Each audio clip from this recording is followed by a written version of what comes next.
Guys, welcome to the I Love CVille Show. It's Jerry Miller. It's great to be with you on a gorgeous, gorgeous Thursday across Charlottesville, Central Virginia, in God's country, and of course, in CVille, baby. It's a pleasure to be with you on the I Love CVille network. My name is Jerry Miller. We have a fantastic program lined up for you. Jim Carpenter is going to join us. This gentleman, an activist, and the one that is undoubtedly, and there are others in this effort, and I have no doubt that Jim Carpenter is going to highlight the others that are in this effort. Okay, because he's a team player. But he is, what I have found from my firsthand perspective, the person who has put the Dogwood Vietnam Memorial on my radar. And why that's been the case is because I follow him on social media. I see the photography he's doing. I see the copywriting he's doing, the storytelling he's doing about the challenges that Vietnam veterans and their families are struggling through just to access the first ever Vietnam memorial in the country. It's right here in Charlottesville. And 28 families, 28 that have fallen on this wall are mortalized on this memorial, and their family and their friends are struggling to find this memorial from an approachable and accessible and a convenient setting. And we're going to spotlight these trials, these tribulations, these struggles on the I Love CVille Show with Jim Carpenter. This show is already blowing up right now. I have roughly 22 questions to get to, and we will get to all your questions.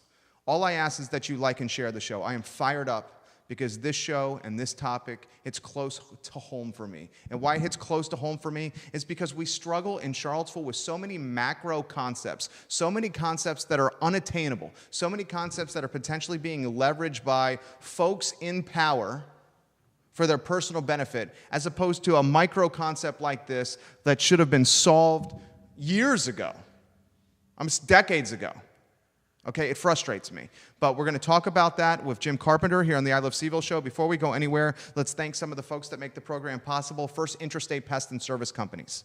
V&V Brands, our business, their proud advertising agency of record. I'm going to give you a quick little elevator story of Interstate Pest and Service Companies. In 1969, Mr. Wells started this business, one man and one truck.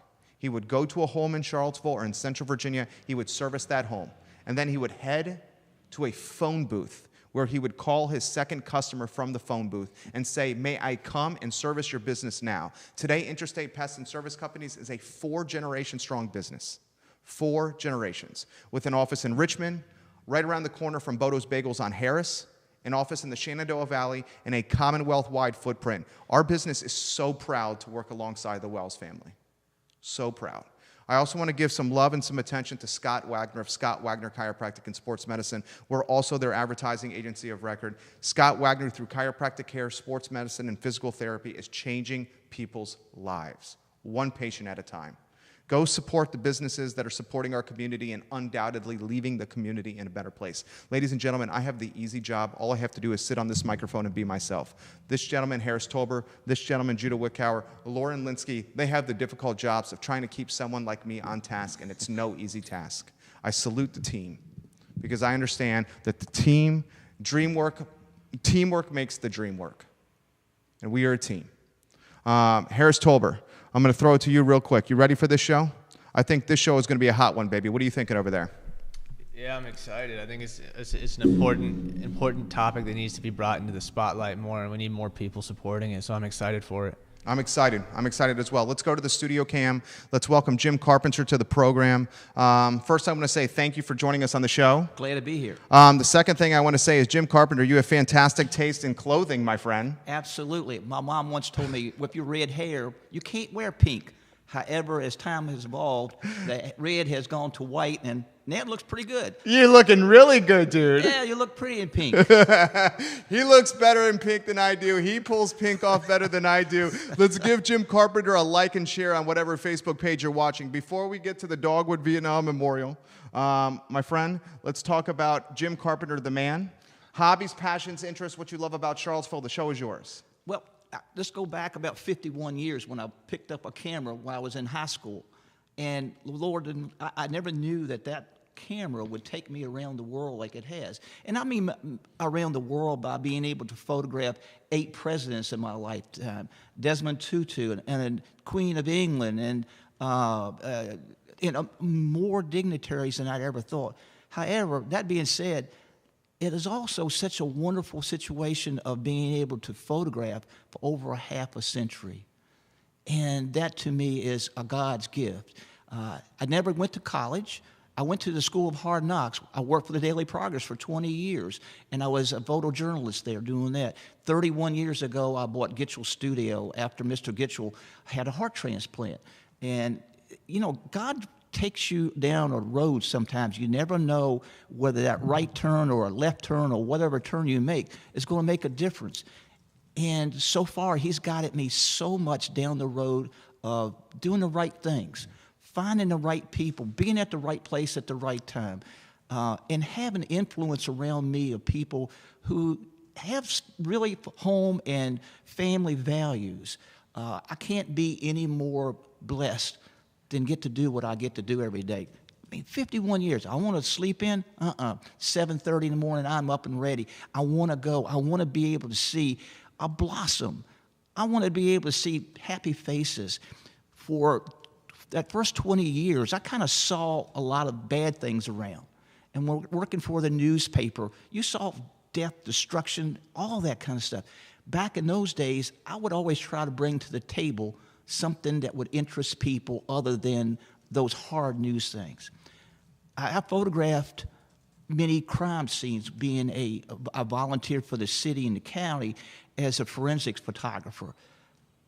I have to admit, seeing some of the stuff I saw during my lifetime, I don't want to go back that way.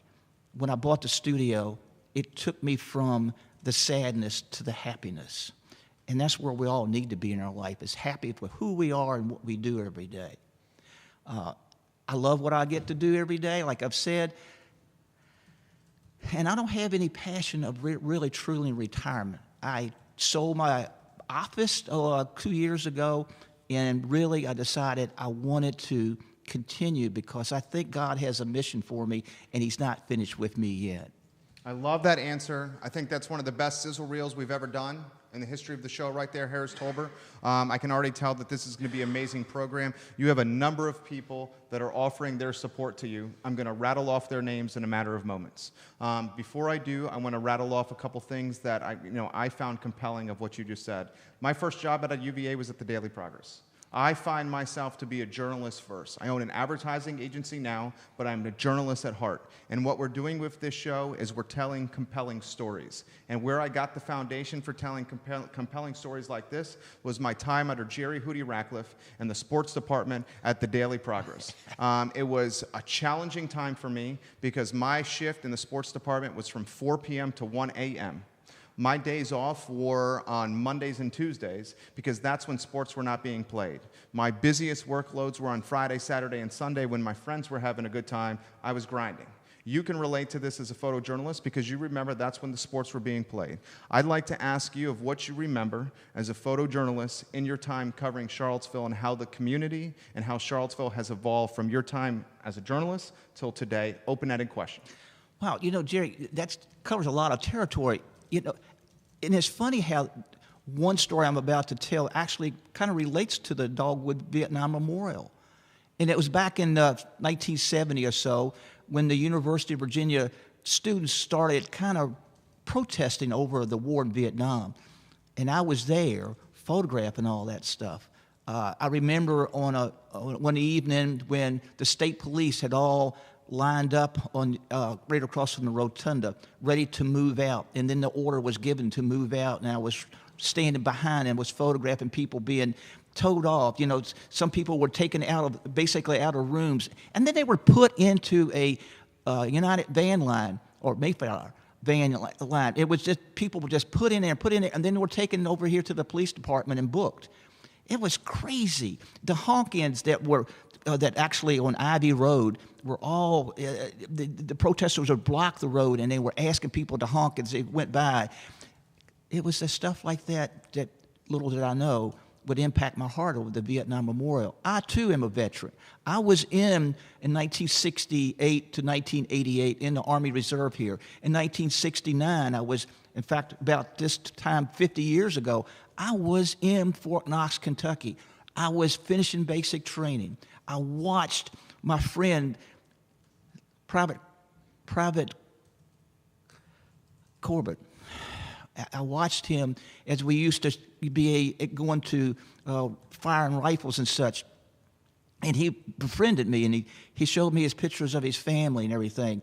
He was from West Virginia. The man needed dental health. I mean, truly, the Army was a place for him to be. But the day we got our orders, I knew I was going off to, of all things, cook school. But Corbin got orders to become an infantryman. And I can remember getting on that bus, leaving, and looking at him sitting on his duffel bag, looking at that picture of his family. Those are the things you don't forget in your life. You realize that you're given a sacrifice for your country. I basically, for a couple, 3 years, had my bag packed just in case I needed to go. I had a duffel bag full of my clothes ready to go. What's that feeling ever be about when you do it on your 201 file and actually put on there who you want to be notified next to kin or who the insurance money will go to? These guys every day, and men and women, should I say, dedicate their lives to protecting our country. We're sleeping so well in that bed at night, and there's some guy or person out there on point, ready and looking to be fired upon. That's not easy to do. It takes a special person to do that. And I salute all those volunteers out there now. Yes, volunteers. We weren't drafted. Out there making a difference in our world, doing freedom. That memorial over there, I'm going to get off the topic a little bit, Jerry, but the memorial there, we should have the freedom to go there and visit our loved ones. I have 5 people over there, 5 of my classmates, 5 people who I would recognize in the hall. Those 5 of the 28 there lost their lives there. Some of the stories, if you ever go over there and take a look, read their bios. Jerry, this thing happened to me when the new Vietnam Memorial was dedicated. I knew there was something missing there, but I didn't know what. A few months later, this thing came to me in the middle of the night. I woke up, and it was like God talking to me. You need to do this. And what happened was that I had a vision of plaques. Now, we had a piece of granite over there that was nicely dedicated to all the 24 at the time, and they had their names, but there's something missing. We needed something to show what that dash between the day they were born and the day they died, who they were. And this vision was to make stainless steel plaques. Take those plaques, put up, and have a memory of. On the Dogwood Vietnam Memorial Foundation, we have people who go through and find evidence about what happened to these people. Their records through the division of, well, not division, but the Department of the Army, or just the military service. And then you start giving a feeling who that person was. I mean, my best friend, Jimmy Cardos, Marion Cardos, killed in 1969, only after being there 2 weeks in country. My best buddy, who brought a praying mantis nest one time to school right before the holidays and laid it up on the heater, and we were greeted back when we came back from the holidays by 10,000 praying mantises all over that classroom. That's the Jimmy Cardos that nobody knows about. The Jimmy Cardos who I played, and my father and his father were postal carriers. Jimmy Cardos, his mama can't get up to see him right now. She's 90 years old. There's no way that she can make it up there. His 88-year-old uncle, he can't make it either. Why? Because when this thing was erected and rededicated, there wasn't a place for us to park. To park right now, you have to go over in front of the rescue squad. You have to take your life in your own hands by 7 lanes of traffic. You have to walk up a switchback that we have measured and does not provide ADA what's the word? Compliance. Compliance, yes. Yeah. Thank you. This is just plain wrong. And to be shunned off And I'm not picking on the city. Please don't get me wrong for that. However, it took a long time to us to get into the city council chambers to be able to tell our story and be able to go past the staff to realize we have a problem. You need to fix it, period. I love it. I love it. Judah, how we looking over there? You taking a look? Things looking good. Let me throw a couple things to you here. And we're streaming. Go to Jim Carter's Facebook page for me. We're streaming for a number of people. A number of people are responding to what you have to say. This is what I'd like for you to say. I'd like for you to convey the story you conveyed to me about helping someone along your team and someone that was close to you. Their mother had to the Vietnam Dogwood Memorial. Yeah, Richard Carter. You know, this is a sequence that happened. 3 years ago, it was dedicated for the 50th anniversary, and a new place was there. Our new memorial was brand spanking new, thanks to the state government was able to finance, basically give us $500,000 to be able to erect this new place. The flagpole sets on the exact same spot it did over 50 years ago when it was first made. It's 12 feet higher, but it's on the exact same spot. Richard Carter was killed. He was a person that was a Rhodes Scholar at the University of Virginia. He was drafted. He was in the Army, and he was killed. His mom, of 90 years old, came to every one of, she came to every one of the dedications, but the one that really got me, rededications, but the one that really got me was when she was 99 years old.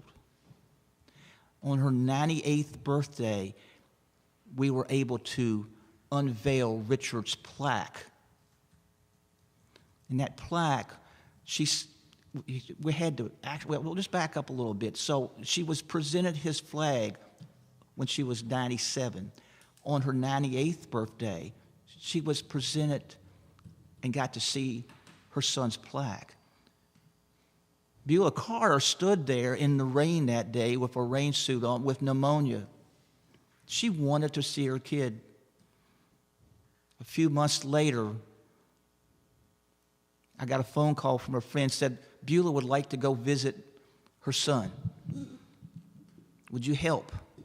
So we were able to go through where the skate park sits now and take a trip across that ridge to the very top. Tommy Slaughter and I took her out of the car, put her in a wheelchair, and rolled her down that hill very cautiously. There are no handrails there. There's no parking there. And we took her down that hill all so cautiously. And then we gave her time in front of her son's plaque. She looked at that plaque, and then all of a sudden, she stood up, sat on that wall but that separates the memorial, takes her her index finger and her middle finger, kisses it, and then lays it on that plaque. That's such a tender moment. A few months later, Beulah died. And I have the comfort in my heart knowing that I made a difference. I always want to make a difference in people's lives. Whether it be old folks or new kids or whatever, you want to make a difference. I've volunteered most of my life. I was in the Army for 20 years. I was in the Charlottesville Fire Company for 20 years. I was on the board of directors with the Charlottesville Alcohol Rescue Squad for 20 years. I've been involved with the Dogwood Festival for 44 years. There's people out there who can make a difference and will make a difference if you just stand up to something's wrong. And this is wrong when you can't get there to this our memorial. Can you imagine me having to tell somebody they can't get there because it's too dangerous? Can you imagine walking across a street that you have the green light to if you're a little pedestrian flag flashed and said you can walk and darn near get killed by taking a step off the curb and a truck goes past your toes. That's happened to me. That place is an accident looking for a place to happen, and it will.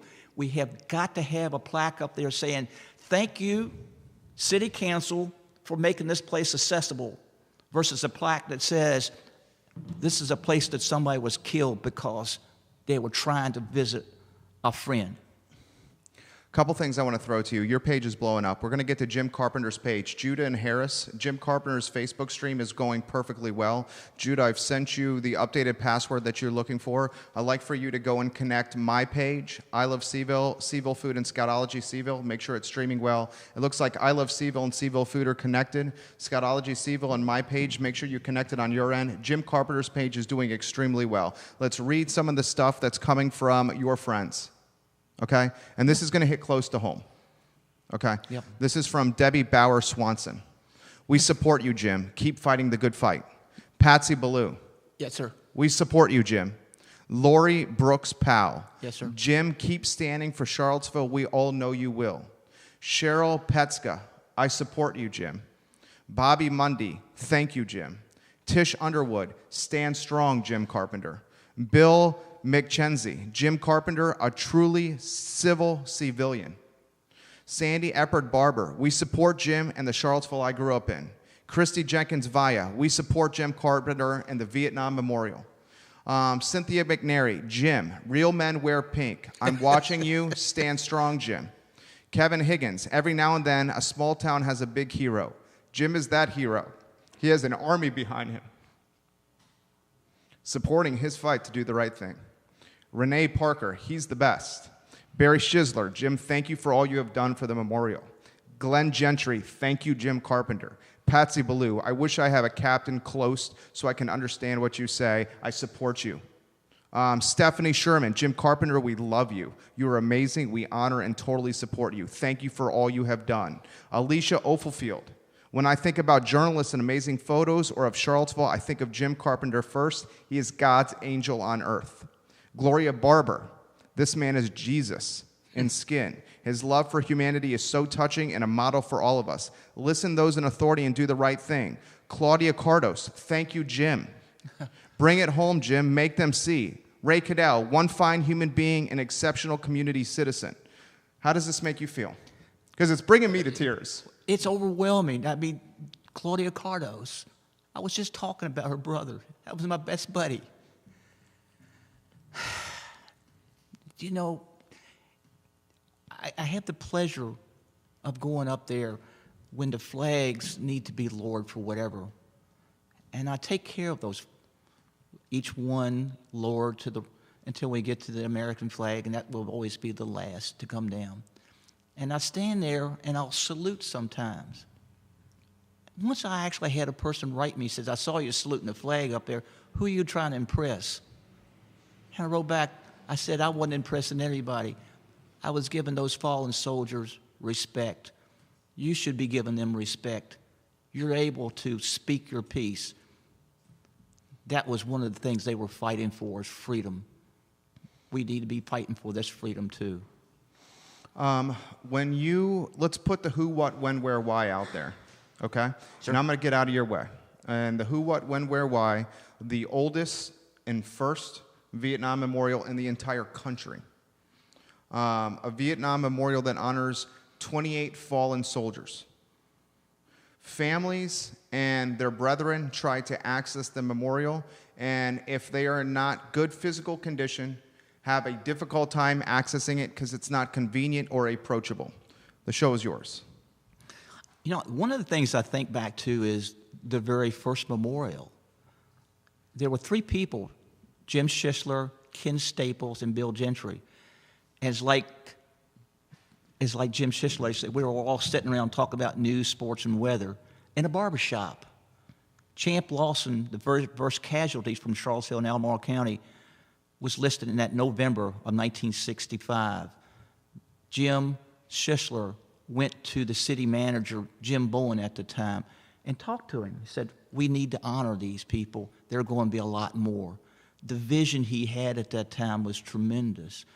Then all of a sudden, It started with a simple stone flagpole that was given to us by Harry Wright from Wright's Wrecking Yard, and that was basically with some stones that were given to us from the city yard, and I'm talking about cobblestones, the things that were from Charlottesville, and that was the first. And then there were more casualties, and then the Hartman Memorial dedicated a piece of granite for us so we could engrave the names as they came through.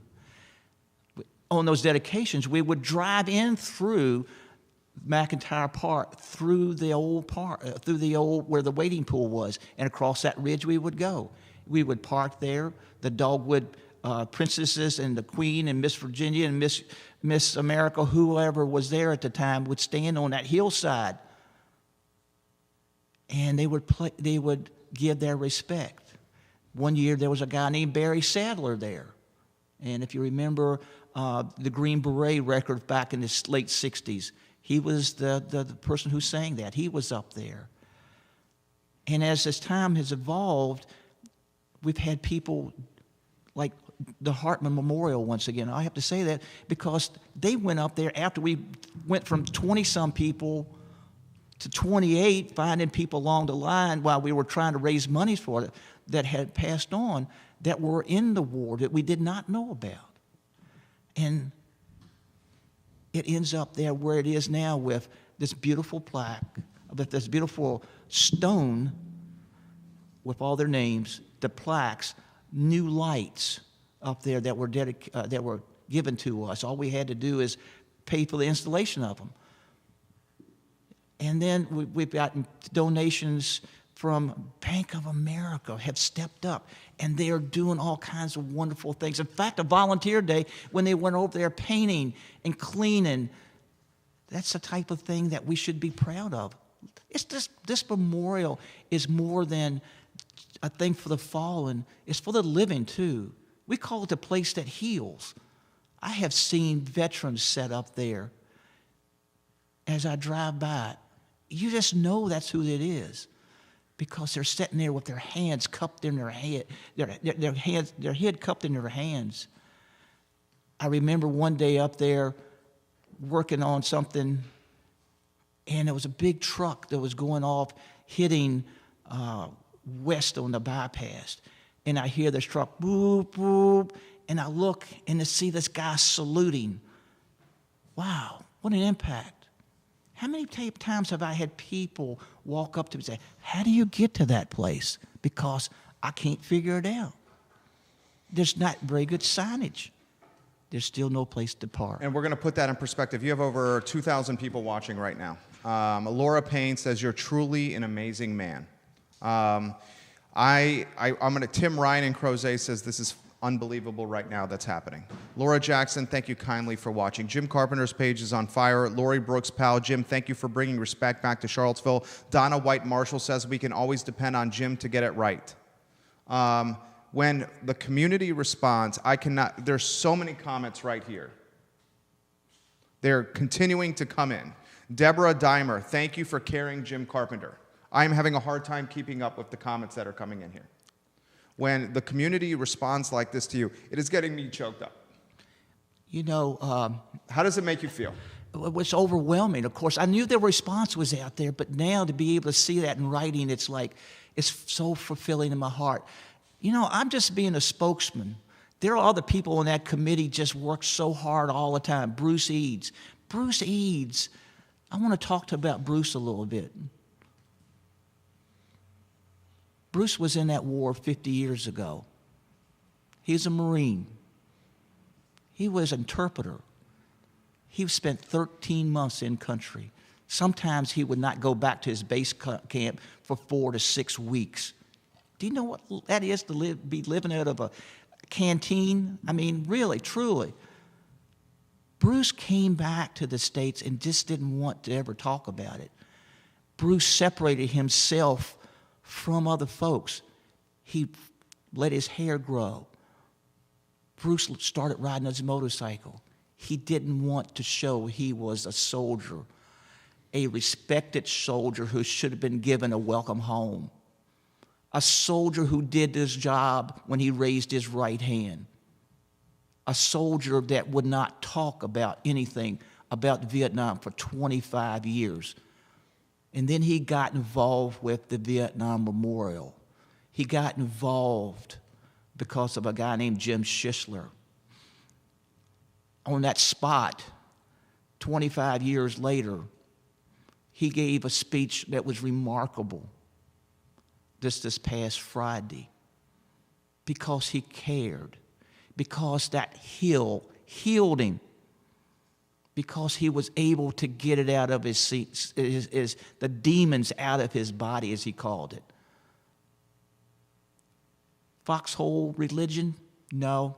Bruce was a leader, a believer before he went into that war. He is more of a believer now because God has sent him to do things. I can't imagine some of these wars they're still battling, Jerry. Those wars are inside their heart, inside their mind. What about the war of Agent Orange that's taking down people every day? What about the war inside when 22 people per day commit suicide because they are veterans? We need to respect. We need to give those people respect at our one memorial. We have people who come up to that memorial who aren't Vietnam vets. They are vets, and they want to read about the people who basically were in war before they were. The wars inside. The wars that we can never let go. But that hill has healed people. And that's what this place is all about. It is a war memorial. Yes, it is. But it's for everybody to learn. You know, one of the things, Jerry, that thing is offered to us is we've had classes come from Charlottesville High School and walked all the way over there from Charlottesville High School to have people like Bruce and some other folks, Jim O'Kelly, Rich Severin, all those guys will meet them and tell them their stories about the Vietnam War. How about on January 31st, every year, there are a group who meet there because they survived the Tet Offensive. Julian Taliaferro, the chief. He's commenting right now. Julian Taliaferro, who was their fire chief for many years. Right. A Purple Heart recipient. He was there. He's watching. He was right there in the middle of all of it. There's a guy who fought wars and fought fire to protect us. There's a hero. These people who stayed their time over there, they are the heroes. If we could just let them be able to vent, if we could just get them to step in that arena sometime. I've offered my assistance. I had somebody text me not long ago and says, I can't get there. And I said, you meet me in front of that rescue squad. I'm going to get you. I'm going to push that wheelchair all the way up there. You need to have some time up there.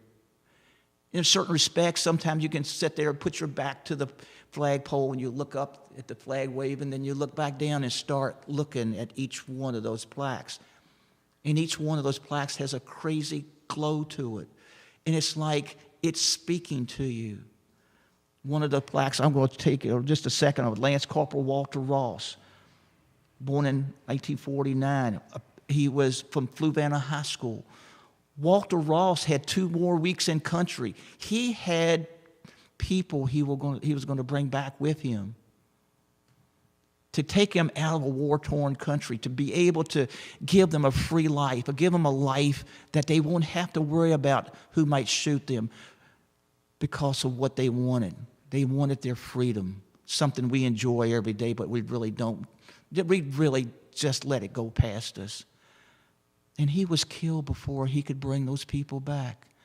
I've often wondered, Jerry, what happened to those folks that he was going to bring back home?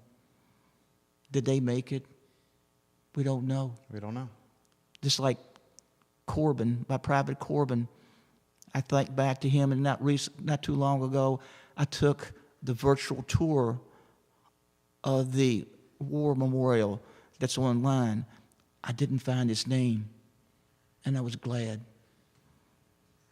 I'll go back to Jimmy Cardos again. My wife and I, after the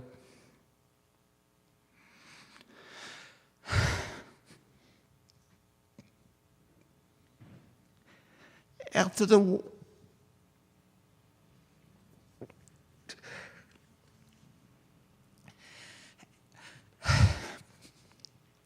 the wall was built in Washington, my wife and I took a day trip up there because I wanted to visit Jimmy. I went to the book and found his name on the page, just to realize the day I was standing there is the day that he died. That's not coincidental. It's just not.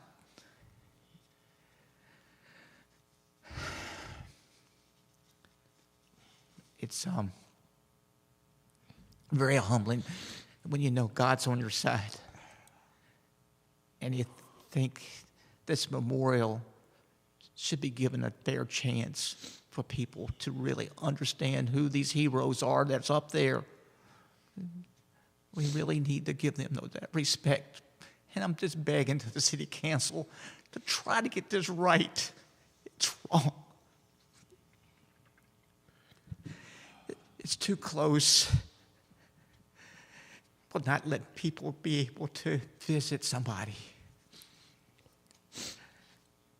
In Arlington National Cemetery, if you go up there at 2 o'clock in the morning, they have a service to take you over there. It's not a cart, it's a van. It's not a bench on there, it's compliant. It's a place for people to go to show their respect. Why can't we get it straight? What does it take to be able to show their families respect? What does it take? It's going to cost money. Oh my gosh, yes. But there are people that will step up in a heartbeat. This city is so giving. When I went up with that idea about the plaques, I told their board members, yeah, it's going to cost. And they said, how much? And I said, roughly $18,000. $18,000. They looked at me and with one of those, if you do it, you can go ahead and you've got our blessing. 6 weeks we had more than enough than 18,000 and darn near doubled it. That's God's will. That's not anybody's will that says we can't stand up in front of the flag when you give the Pledge of Allegiance to the flag. That's ridiculous. Stand up, put your hand over your heart, show them what you mean, and give some respect. I think you are.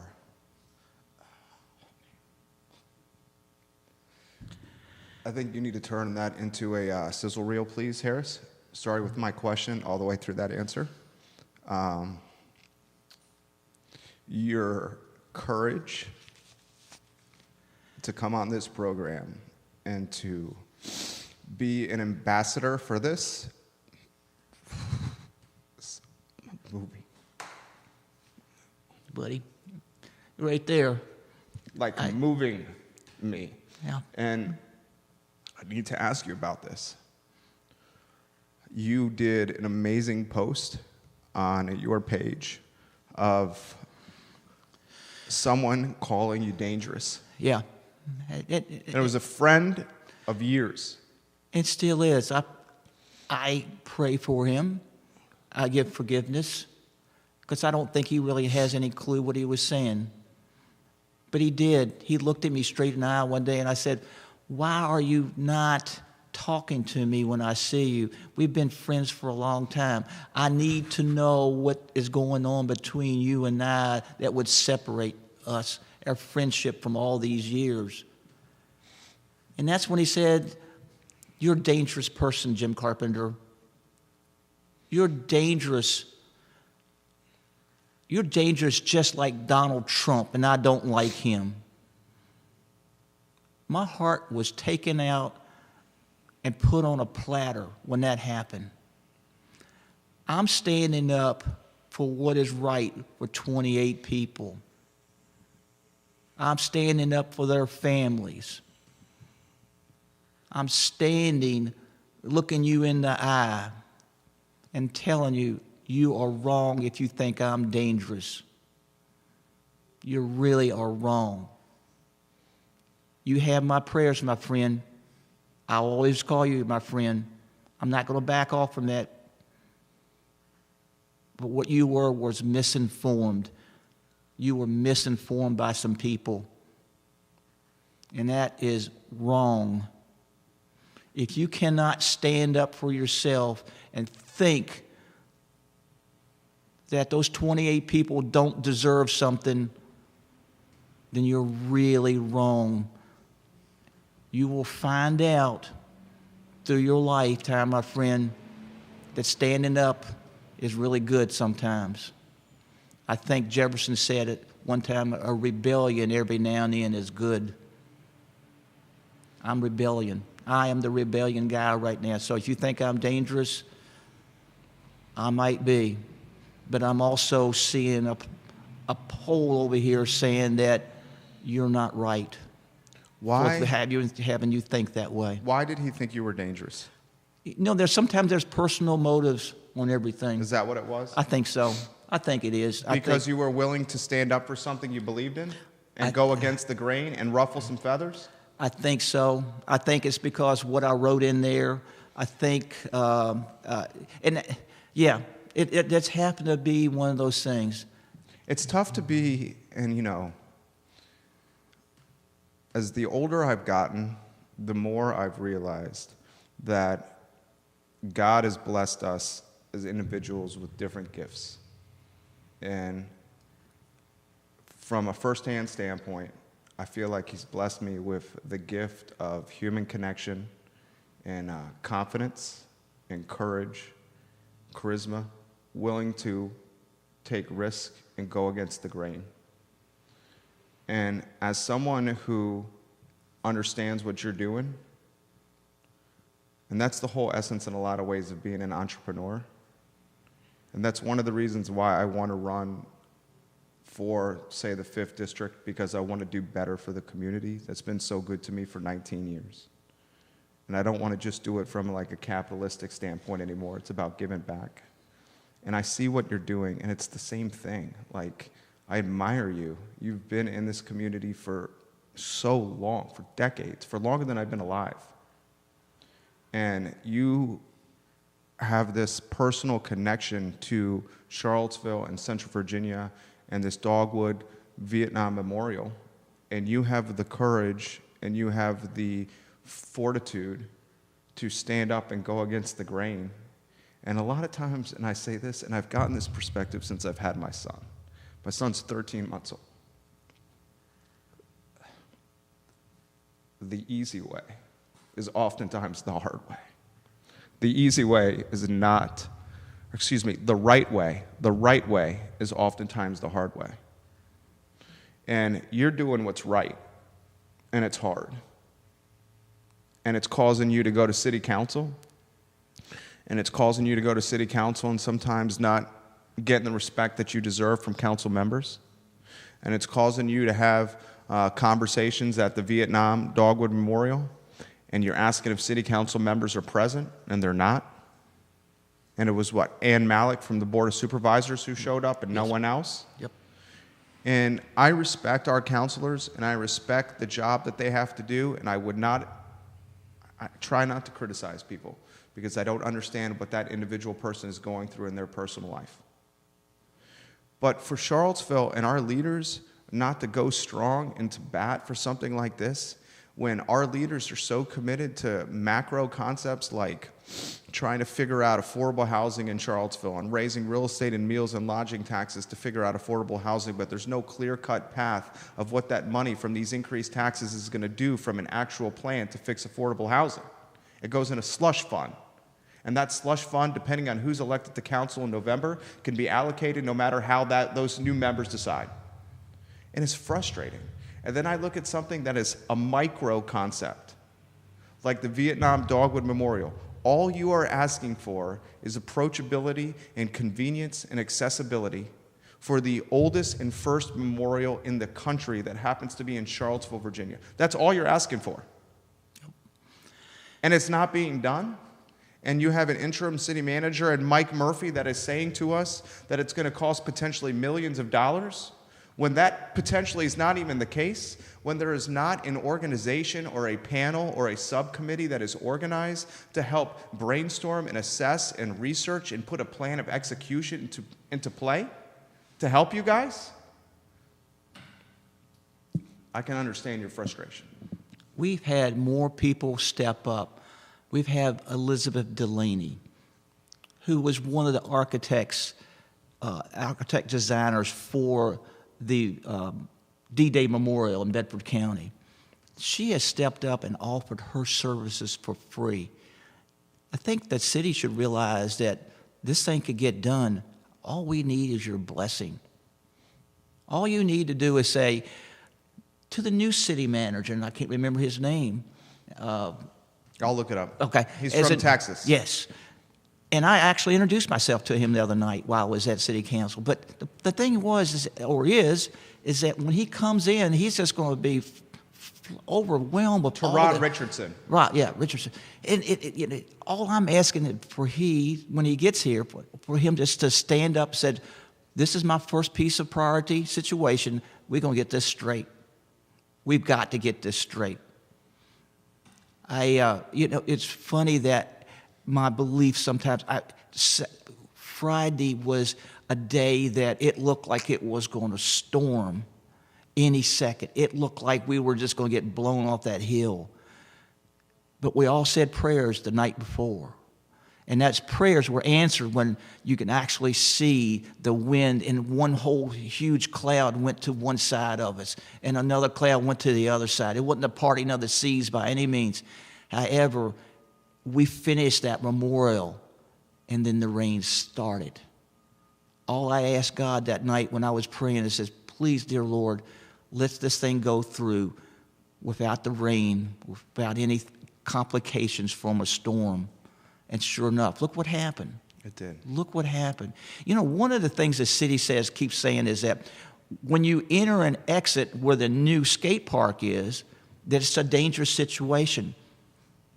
It might be, yeah, because there's some issue, a little bit of issue about, a site type thing.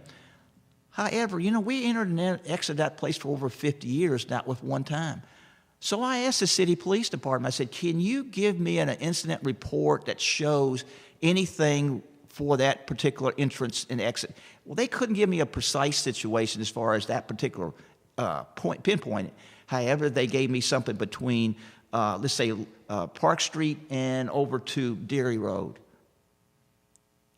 But when you saw all the dots in a row, there wasn't anything right there in and out of the stake park. I'd like to you're getting unbelievable feedback, and I think you'll want to hear this.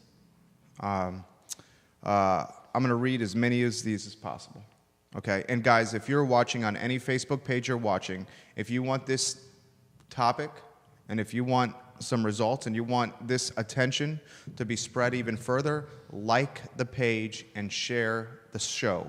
Whatever Facebook page you're watching it on, like it, and share this show, share this stream, and it will get more attention. Your page is blowing up. I'm going to get to the comments on your page. Laura Jackson says, we will never forget our veterans. We need our memorials to be accessible. It needs to be practical for Vietnam veterans first and foremost. The financial cost is not an excuse. This is not accessible for members of this community and veterans in general. Laura Payne agrees with Laura Jackson. Todd Proctor says, Jim is such a great man. Thanks for having him on your show and giving him a platform to get his message out. David Cupp, it's great to see your face and hear your face again and see what you have to say. I support you. Stephanie Dow, I stand behind you and anyone who really knows you that you are anything but dangerous. That's ridiculous. For the life of me, I don't understand why Charlottesville council members are making this so difficult. It is so simple. Barry Schisler, I will forever be there for the memorial and provide sound anytime it's needed. God bless you. Those in the 28 we remember, the hill that heals. Sandra Gibson Galently, and I'm sorry if I'm messing your name up, Sandra. Thank you, Jim, for your courage. Benjamin Powell, well said, Jim. You are one special person. I'm proud to know you. Jan Bond, Ackerman Bond. Thank you, Jim, for being the voice of so many. We love you. Christy Jenkins Vaya, stand up for our country. We stand with Jim. We love you. Donna White Marshall, keep us going. Keep on going. Donna Jenkins, Joel, the previous pastor at Park Street Baptist Church. Father to Jay Jenkins, who I worked with at the Charlottesville Daily Progress, longtime sports writer. Joel and I thank you and for standing up for our military. You mentioned Julian Telefaro, the one-time fire chief in Charlottesville. Jim, your efforts are appreciated. I support you. City councilman, too. City councilman as well. Yes. Ray Cadell has a good question. Is this a city, county, or both issue, the access to the memorial? You know, I would think it's just a city issue for right now. However, if you think about it, the funding for this thing really hasn't come from either side, the city nor the county. But basically, it is pretty much city property we have to be looking at. I think, personally speaking, I know a lot of the Board of Supervisors members and such, and they're supporting this effort. Rose Mundy, Jim, I'm so proud of you for standing up for our country, for standing up for our military, and for standing up for God. You're not standing up alone because we are standing up with you. Love you, Jim, and what you stand for. David Cupp, it's great to see your face. Bill McKenzie is just blowing up the feed right now. Just blowing up the feed. John Kerber, hello, welcome to the show. Susie Cook Lehman, Jim, you are so true and honest, and that is why some people just don't understand. I'm so glad you are standing up for what's right and true. I said it again, and I will say it again. I've said it once, I'll say it again. The right way is oftentimes the hard way. The right way is rarely the easy way. You are going through a hard way right now. Put in perspective, day to day, put in perspective what needs to be done, what could change, what we can do better. How do we get momentum behind this to make what seems such a straightforward concept a reality? I think the voices of Charlottesville really need to be kept being heard. I know there are people who have written city council members. I think we need to be able to continue that effort until we're such a pain in the patoot for people that they just got to get rid of us. And by doing that, yeah, we'll be in good shape. It's a community effort right now. I think it can be blown out of proportion if we let this thing go past the community. I don't think it would be really good for Charlottesville to have this in a national news situation. That being said, we do what it takes. We'll have to do what it takes to be able to put the momentum behind us. We're not looking for, a runaway train here. We're looking for momentum. You're looking for it to become a reality. Exactly. In my lifetime. Yeah.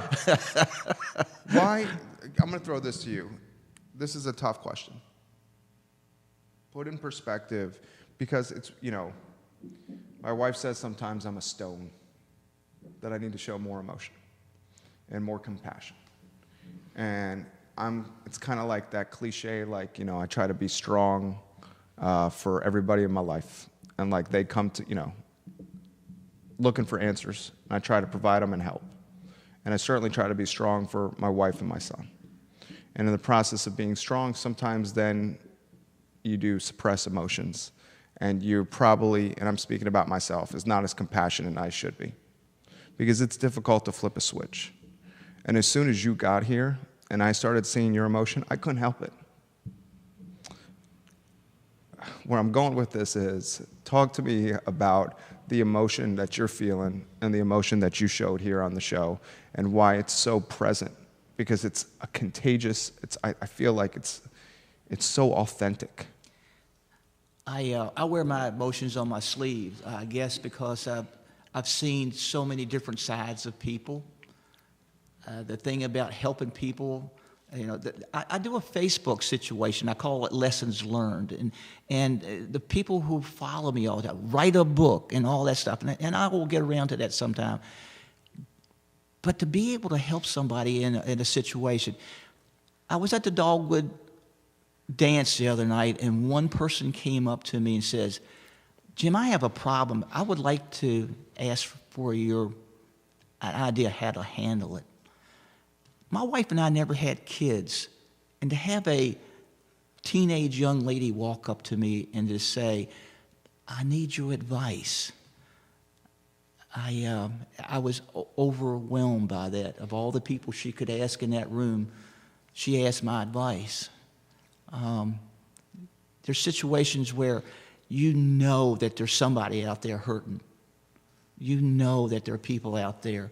We had a young lady who was a honorary queen this year.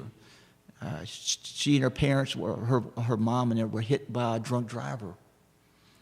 She is in a wheelchair. I know that Thursday night when she was at the rides, I helped her get in and out of those rides. I pushed her around the amusement park. On Saturday night, everybody else was dancing, and I remember her mom saying before her accident, she was a dancer. I saw her sitting there, and I wasn't going to let her be a wallflower. I took the time and energy to push her out there on that dance floor and walk around with her. That's where my heart is. And next thing I knew, I looked at her, I said, Christina, would you like to go by? No, I'm having such a good time. And her young ladies who were her age just kind of gathered around her wheelchair and danced with her. Her mom came up to me later and says, honest tears running down her cheeks. She says, I can't explain to you how much that meant to her or me or her family. And it's because, I'm not trying to pat myself on the back by any means. It's just the fact that we all are out there to help people, each other, running rescue squads. The times I was out there picking people up because of drunk drivers. On the fire department, going through a house, making sure everybody was cleaned out. I had one time a situation where I could hear somebody hollering in an explosion. Nobody else could. God spoke through my heart. He said, that man is underneath here. And I told the guy running the fire engine, said, and he happened to be my uncle. I said, Uncle Specs, there's somebody underneath. I can hear him. He says, I don't hear anything. This was beside a fire truck that was pumping water. I still heard this guy. And I said, he's right there. And sure enough, we got saws to start cutting, and we found his leg laying there with toes wiggling. And then we were able to get him out. We got him out on the Stokes, and this was like a Sunday morning, about 4 or 5 o'clock in the morning. Across the street where we sat right now was the Daily Progress office. Monday happened to be a holiday. Tuesday, there was a guy at the front door saying, I need to speak to Mr. Carpenter. I went downstairs, and there was this guy standing there. He says, I want to thank you for saving my life. And I said, I didn't save your life. He said, yes, you did. I prayed, and I hollered, and I prayed, and you were the only one that heard me. He said, I just want to let you know I'm a minister, and I got to preach the sermon of my life. We're all the pawns of the good Lord above. Whether you believe it or not, you're going to be out there to help somebody. Whether it's volunteer work, whatever it may be. But we're all out here for situations to help each other. What's so hard about helping people get to a memorial? Has not God spoken through your heart? I'm asking City Council and the new city manager to please put this as a priority. We're losing people every day because of that war. Because they're growing old. The average age right now of a Vietnam vet is 71 years old. How many more years will it take when you can actually probably speed this up by putting it on your priority to get it done sooner than later? Please turn that into a sizzle reel. Start with my question there and go through that answer, Harris. Thank you kindly. This show has been amazing. You are an inspiration, man.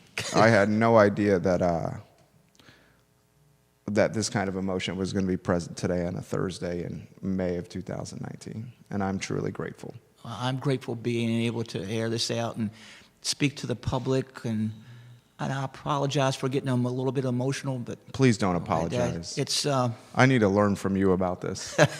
No, I'm serious. Please don't apologize. Your courage is undeniable. Thank you. Thanks. I think all of us are ladders in our lives. You know, on a ladder against a building is one thing. When you put two ladders together, there's a lot to be achieved. You can reach the sky. Well said. Man, I need to compose myself over here. Harris, I want you to add to the show here, Harris. Jump in here, please. Yeah, Jim, we really appreciate you coming on the show and just, showcasing the cause, and the community supports you. I mean, I think Jerry and I both got choked up when he was reading the comments, just rattling off, the incredible support you have.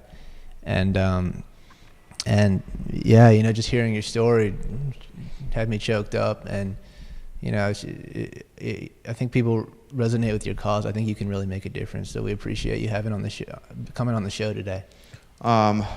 This is what I'm going to do is we're going to make it, we're going to keep this prevalent on our show as a topic.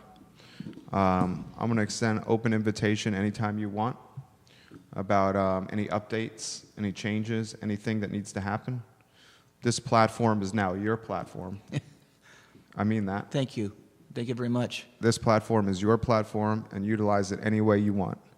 If you got a message that you need to get out there and you can't make it in today, send me a Facebook message or an email, and we'll get it out there for you. It seems so simple. It seems so simple, and it seems so just and so needed and so credible and so easy to execute. It's a micro concept that would have tremendous impact on our community. We talk about all these things, about how to make Charlottesville a better place. And we talk about the role of the University of Virginia, and we talk about public transportation need to be more approachable and more accessible. And we talk about how we need city council to get along, and how 3 new city council spots are up for grabs in the June 11th primary and then the November election. And we talk about affordable housing, and we talk about taxes. But we're not talking about the first Vietnam memorial in the entire country not being approachable or accessible or convenient for veterans and their families to access. I mean, this should be front and center for all of us. This should be what we're talking about. And I'm going to make it our goal here, with the help of our team and with the assistance and insight of Jim, to make sure that this stays front and center on our platform and our network. It's not often that I cry or get emotional. I'm not embarrassed to do it. It's just that I try to be strong for people. And sometimes that strength is misguided strength. And I think really the strength and the courage are the people that are able to show emotion like this in public forums, because that emotion is what gets folks to follow and gets folks to understand and to realize what's in front of us and what needs to get done. And I saw courage today that I have not often seen, and that's from Jim Carpenter. I admire you. Thank you, sir. We close the show the same way every day. And how we close the show is by saying a lot of what Jim said today, and that's the golden rule. And I'm a God-fearing person, but when I close the show, I try to make this strictly about the golden rule and about treating other people like you want to be treated yourself. And if you treat others like you want to be treated yourself, it will have a viral, positive impact on our community. And Charlottesville needs that now more than ever, especially post-August 12th. So please embody the golden rule in Charlottesville. In fact, embody the golden rule anywhere you go in the world, please. you've truly been moved by this program. My name is Jerry Miller. It's the I Love CVille Show on the I Love CVille Network from Monday to Friday, 12:30 to 1:30. Thank you kindly for joining us. I want to give you a hug.